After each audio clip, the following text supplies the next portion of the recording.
Assalamualaikum warahmatullahi wabarakatuh. Teman-teman, rekan pendengar sharing session podcast seputar dunia ASN yang saya hormati. Kembali lagi nih dengan saya Farhan sebagai pembawa acara dalam kegiatan podcast pada hari ini. Pada kegiatan hari ini, kita tentunya masih akan mengupas tentang dunia seputar aparatur sipil negara, menghadirkan narasumber-narasumber yang terbaik dan profesional di bidangnya, serta juga akan membahas topik-topik yang tentunya terupdate dan terkini. Ya, topik pada hari ini sangat menarik ya untuk kita bahas karena ini adalah hal-hal yang kita jumpai sehari-hari di dunia aparatur sipil negara dan birokrasi pemerintahan. Yaitu topiknya adalah good practice and bad practice di manajemen aparatur sipil negara. Tentunya sudah hadir bersama kita 4 orang narasumber yang profesional di bidangnya, berasal dari lingkungan instansi kedinasan yang berbeda-beda dan juga mewakili kedinasannya tentunya. Oke, mungkin langsung saja ya kita perkenalan terlebih dahulu karena peribahasa mengatakan tak kenal maka tak sayang. Kepada para narasumber kami nih yang sudah berhadir, ada Pak Erdi, ada Bu Yani, ada Bu Anggi dan Bu Bella. Ya, kita perkenalan dulu Bapak Ibu ya. Baik, silakan Bapak Ibu, mungkin terlebih dahulu dari Pak Herdi, Bu Yani, Bu Bella, dan Bu Anggi kemudian. Silakan memperkenalkan nama dan juga asal instansinya. Silakan Pak. Terima kasih Pak Farhan. Perkenalkan semuanya, nama saya Herdi Timanta Ginting. Saya berasal dari Dinas Perhubungan Kabupaten Aceh Barat Daya untuk formasi pengawas transportasi darat. Terima kasih. Baik, silakan Bu Yani. Baik, terima kasih semuanya. Perkenalkan, saya Dr. Gigi Nuzria Sriani, berasal dari UPTD Puskesmas Lembah Sabil, Kabupaten Aceh Barat Daya. Baik, halo Bu Yani. Selanjutnya Bu Bella. Baik, terima kasih kesempatannya. Perkenalkan, saya Rizka Mutiara Bella, jabatan Penata Kelola Kelautan dan Perikanan, Unit Kerja Dinas Kelautan dan Perikanan Kabupaten Aceh Barat Daya. Terima kasih. Oke, terima kasih Bu Bella. Terakhir nih Bu Anggi. Silakan Bu Anggi. Baik, perkenalkan nama saya Hidayah Rizka Laisa Anggi. Saya dari Unit Kerja Dinas Perumahan Rakyat dan Penata Ruang dari Kabupaten Aceh Barat Daya. Oke, terima kasih Bapak Ibu sekalian atas perkenalannya. Ya, audiens sekalian bisa audiens perhatikan ya bahwa narasumber kita ini adalah dari lingkungan profesional dan juga berlatar belakang instansi yang berbeda-beda. Ada yang dari Dinas PUPR, ada yang dari Dinas Perhubungan, ada yang dari Dinas Kesehatan, dan juga ada yang dari Dinas Perikanan. Tentunya kita akan melihat nih POV ataupun sudut pandang yang juga berbeda-beda terkait dengan topik kita yaitu good practice and bad practice di dunia ASN. Baik, untuk pertama-tama mungkin kami akan mengajukan pertanyaan singkat nih ke Pak Herdi terlebih dahulu ya, karena satu-satunya narasumber kita yang paling ganteng di hari ini. Baik, Pak Herdi, pertanyaan saya simpel aja Pak Herdi. Kira-kira di instansi tempat Pak Herdi bekerja, ada nggak contoh-contoh dari good practice sebagai seorang aparatur sipil negara? Silakan Pak, dijawab. Baik, terima kasih Pak Farhan untuk pertanyaan yang sangat luar biasa ya. Untuk good practice sendiri ya, untuk di Dinas Perhubungan sendiri sudah sangat banyak melakukan good practice di luar dari memang tugas ataupun peran kita sebagai aparatur sipil negara. Mana untuk yang pertama, yang paling utama yang saya rasakan sendiri dan saya lihat sendiri adalah peningkatan kompetensi dari pegawai negeri sipil yang berkecimpung di UPT KIR ataupun pengujian kendaraan bermotor di Kabupaten Aceh Barat Daya. Di mana untuk peningkatan kompetensi tersebut dalam bentuk diklat atau pendidikan dan pelatihan itu biasanya terjadi dalam setahun sekali. eh itu di berbagai kota yang ada di Jawa, ada juga di Bali untuk tahun lalu. Jadi itu eh, salah satu kegiatan yang positif ya untuk meningkatkan kompetensi dari pegawai itu sendiri. Namun untuk yang kedua ada suasana yang harmonis di lingkungan internal dari Dinas Perhubungan itu sendiri. Seperti yang kita ketahui, jika lingkungan kerja kita harmonis atau baik, maka kita pun nyaman di lingkungan kerja tersebut. Nah, itulah yang terjadi di Dinas Perhubungan Kabupaten Aceh Barat Daya. Walaupun di Dinas Perhubungan Kabupaten Aceh Barat Daya tersebut memiliki banyak sekali rentang usia, baik itu usia muda, usia sedang maupun usia lanjut, yang sebentar lagi kasarnya mau pensiun. Namun mereka bersatu padu untuk tetap kompak dalam melaksanakan tugas maupun di luar tugas itu sendiri. Baik itu juga yang honorer maupun yang sudah pegawai itu sendiri. Masih tetap kompak. Kemudian yang selanjutnya adalah pada UPT KIR ataupun pengujian kendaraan bermotor di Dinas Perhubungan Kabupaten Aceh Barat Daya itu sudah tidak melakukan lagi yang namanya pemungutan biaya retribusi sesuai dengan peraturan Menteri Perhubungan. Nah, hal itu membuat kami eh, ataupun masyarakat nantinya lebih nyaman untuk datang ke UPT KIR karena tidak adanya lagi pemungutan liar. Dan yang terakhir adalah petugas ataupun pegawai dari Dinas Perhubungan rela lembur dan tidak mengambil hari liburnya pada saat libur-libur besar demi mengamankan titik-titik yang rawan macet gitu. Contohnya operasi ketupat yang biasanya dilakukan pada saat hari raya Idul Fitri serta hari Natal itu sendiri. Mungkin itu ya Pak Perhan terkait dengan good practice yang sering dilaksanakan ataupun sedang dilaksanakan di Dinas Perhubungan Kabupaten Aceh Barat Daya itu sendiri. Baik, Terima terima kasih Pak kasih nih Farhan. Pak Erdi sudah memberikan kami insight yang begitu luar biasa ya. Berarti ada keharmonisan begitu ya, ada juga kompetensinya dan rela berkorban, bahkan hari libur pun juga tetap berdinas begitu ya Pak Erdi ya.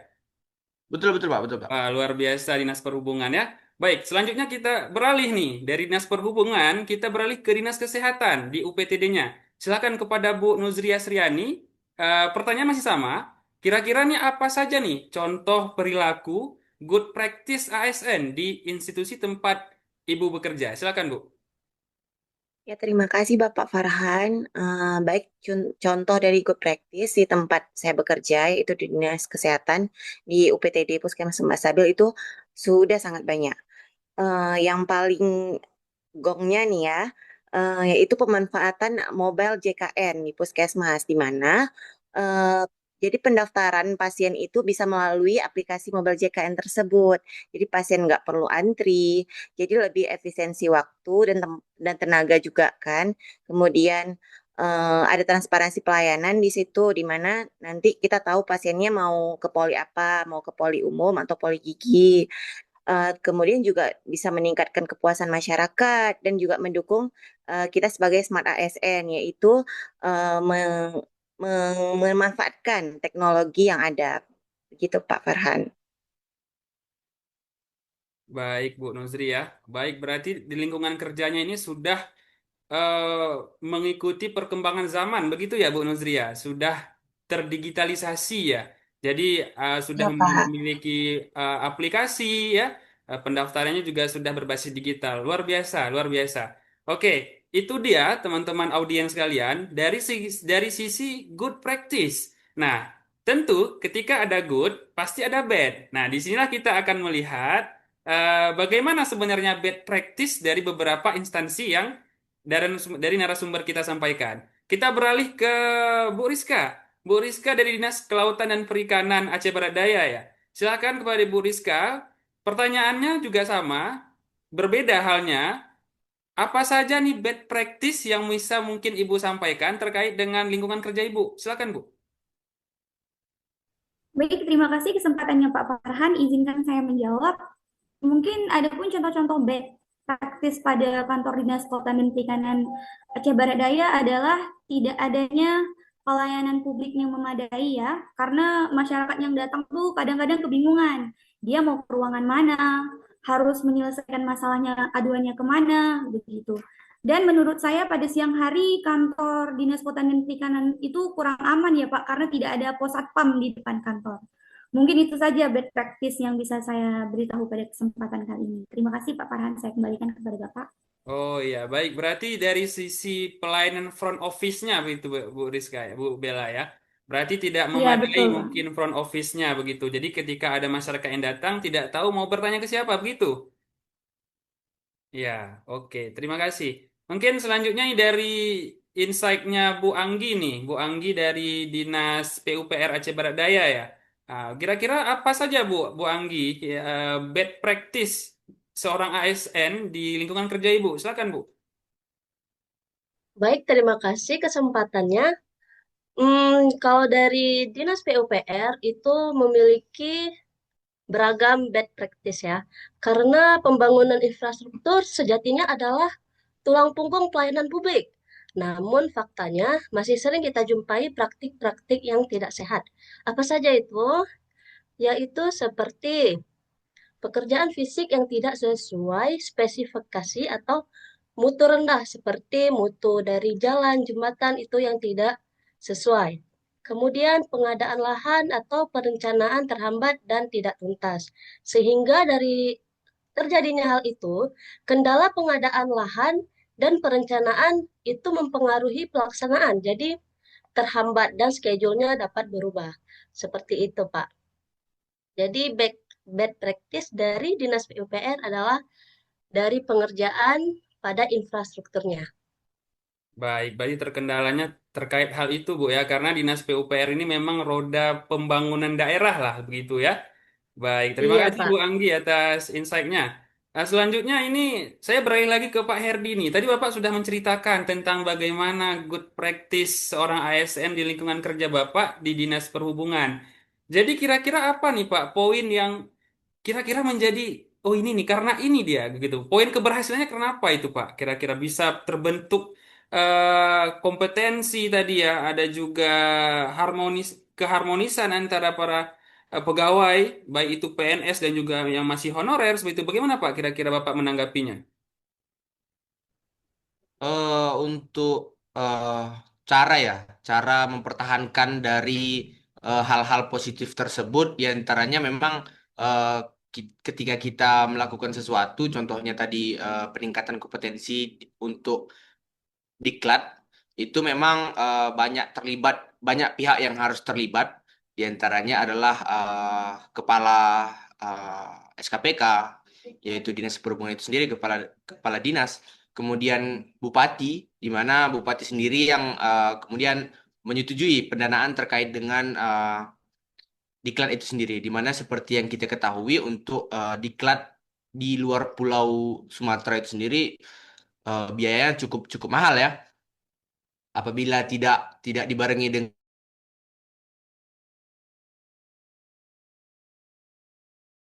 dengan dukungan dari tersebut, tidak bakal tercapai gitu.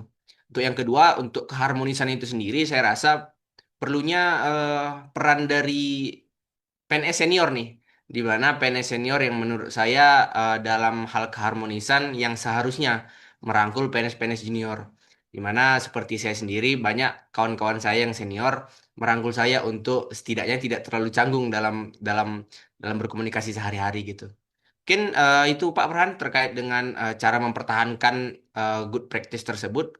Saya kembalikan ke Pak Farhan. Baik, berarti dengan cara kolaborasi lintas sektor begitu Pak ya. Betul betul Pak, Baik. kolaborasi. Ya, selanjutnya nih, tadi kita sudah mendapatkan insight dari sisi good practice tentang bagaimana cara ataupun cara mempertahankannya dan bagaimana eh, titik keberhasilannya seperti itu untuk mempertahankan. Baik, kita lanjut ke sisi bad practice ya. Tadi juga sudah dijelaskan oleh Bu Bella, narasumber kita, bahwa ada beberapa bad practice nih di lingkungan tempat dia bekerja. Nah, kira-kira Bu Bella, apa sih penyebab dari beberapa bad practice itu bisa tetap eksis sampai hari ini? Kenapa tidak ada perbaikan? Apa penyebabnya, Bu Bella? Silakan, Bu Bella. Ya, menurut saya ini penyebabnya sangat sederhana karena tidak tersedianya frontliner di Dinas Kelautan dan Perikanan Kabupaten Aceh Barat Daya itu sendiri. Tidak ada resepsionis atau meja resepsionis, tidak ada pos satpam dan tidak ada satpamnya. Ya, mungkin itulah penyebab utama kenapa bad practice ini masih bertahan hingga sekarang. Terima kasih, Pak Farhan. Oke, baik. Terima kasih, Bu Bella. Pertanyaan terakhir kepada Bu Anggi. Kita sudah mengetahui nih tadi bad practice ada beberapa poin ya dari segi Bu Bella dan juga Bu Anggi. Kira-kira apa sih solusi yang bisa ditawarkan sehingga bad practice ini bisa berubah menjadi good practice begitu. Kira-kira bagaimana, Bu? Baik, Pak Farhan. Jadi dari kegiatan yang menyebabkan bad practice dari Dinas PUPR itu ada solusi, yaitu beberapa solusi. Yang pertama, pencegahan korupsi dan penegakan integritas. Jadi untuk kualitas mutu yang kurang itu kita dapat menangani dengan cara transparansi pengadaan. Kita mewajibkan publikasi dan dokumen tender. Kemudian perbaikan kualitas teknis dan mutu. Jadi dari mutu beton kita bisa menguji dahulu di lab sebelum menggunakan atau mengaplikasikan di infrastruktur seperti itu. Kemudian kita melakukan pengawasan dan audit internal. Jadi kami selaku Dinas PUPR itu tidak langsung terjun. Jadi pasti ada teknis yang melakukan. Jadi kami harus melakukan pengawasan terhadap pengerjaan di infrastruktur tersebut. Begitu, Pak. Baik, terima kasih Bu Anggi ya. Luar biasa, sangat lengkap solusi yang ditawarkan. Oke, terima kasih kepada Bapak Ibu sekalian. Pertanyaan pertanyaan terakhir tadi sekaligus menutup wawancara podcast kita hari ini. Saya sangat bersyukur kita mendapatkan banyak ilmu, banyak pengalaman, banyak cerita tentang bagaimana kehidupan ASN, good and bad practice di lingkungan instansi tempat kita bekerja. Sebagai kesimpulan, jadi sebagai seorang ASN kita harus mengedepankan integritas, kita harus terus berinovasi dan beradaptasi sehingga pelayanan publik bisa lebih maksimal dan optimal kita laksanakan seperti itu sesuai dengan amanat dan ketentuan yang berlaku. Terima kasih saya ucapkan kepada Bapak Ibu sekalian. Luar biasa sekali narasumber-narasumber tokoh-tokoh di dinas-dinas instansi tempat bekerja yang sudah mau mengeluangkan waktu di tengah kesibukannya untuk bersama kita mendengarkan cerita, mendengarkan pengalaman dan kisah di instansi tempat Bapak Ibu bekerja. Terima kasih saya ucapkan kepada para audiens sekalian atas kerjasama, atas atensinya sejauh ini. Saya selaku MC yang bertugas dalam podcast ini mohon undur diri dan terima kasih sekali lagi saya ucapkan kepada Bapak Ibu sekalian para narasumber. Saya tutup dengan billahi taufik wa hidayah. Wassalamualaikum warahmatullahi wabarakatuh.